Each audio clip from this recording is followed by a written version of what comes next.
السلام عليكم ورحمة الله وبركاته. اليوم أقدم لكم تعليم عزف قصيدة سفرة إلى الله. آه، جميع الروابط موجودة أسفل الفيديو، رابط السيت الخاصة بعزف القصائد، ورابط فيديو تعليمي لإضافة السيت، ورابط نسختين أورج 2023 وأورج 2024. بعد ما نزلت البرنامج وضفت له السيت، الصوت اللي نختار الإيقاع اللي نختار هذا الإيقاع.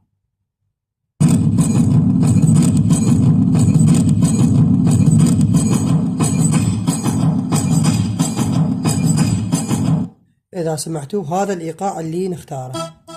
بالنسبة للصوت، أي صوت تشوفه مناسب تقدر تعزف به. التشريق بدون تشريق عزف هاي القصيدة، لا تشرق أي مفتاح. هسه خلونا ندخل على الإعدادات، على الضبط.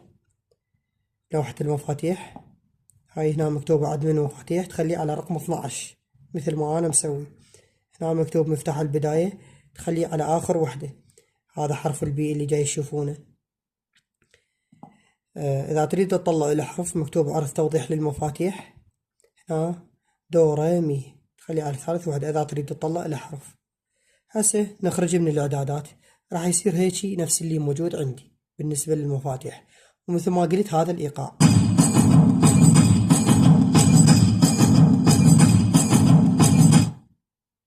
هسه ركز وياي، نبدي بالخطوة الأولى. طبعا لا شغل الإيقاع للشغلة. هسه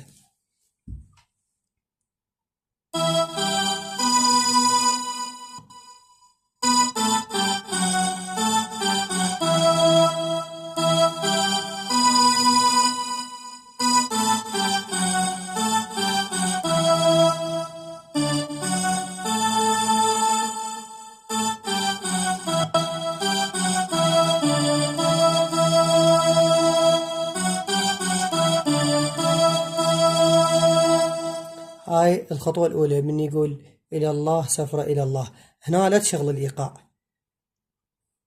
نسوي اللي بعدها.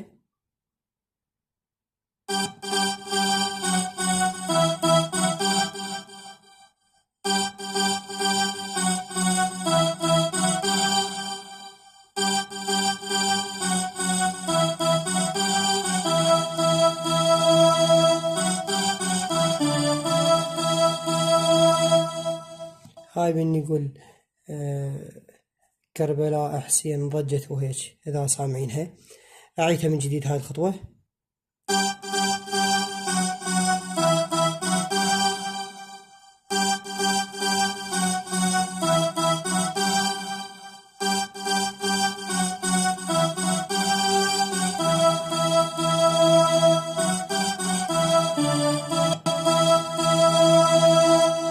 نسوي اللي بعدها أيضا لتشغل الإيقاع.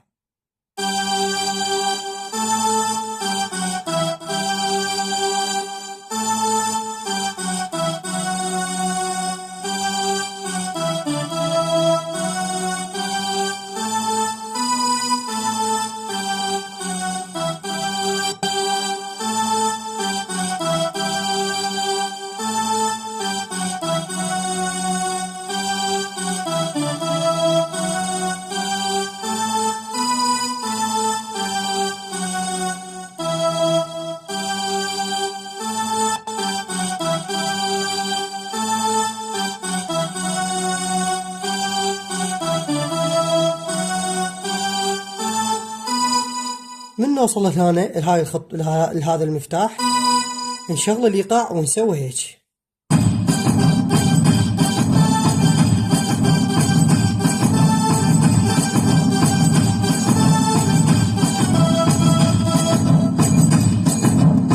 مثل ما قلت لكم، من توصل هنا نشغل الإيقاع ونسوي هيك.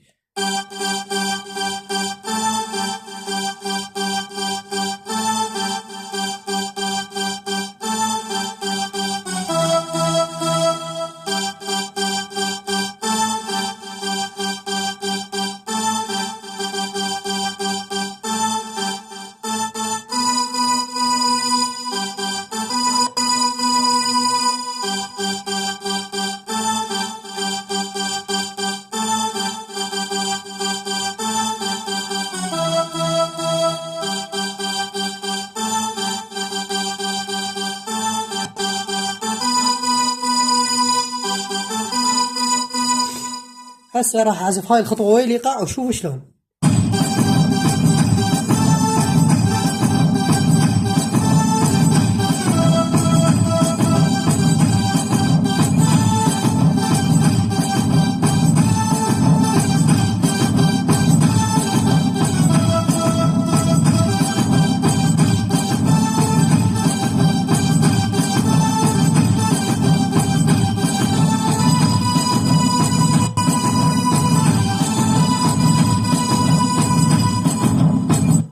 وبعدين الايقاع يظل مشتغل وترجع تسوي هيجي اللي سويناها بالبداية.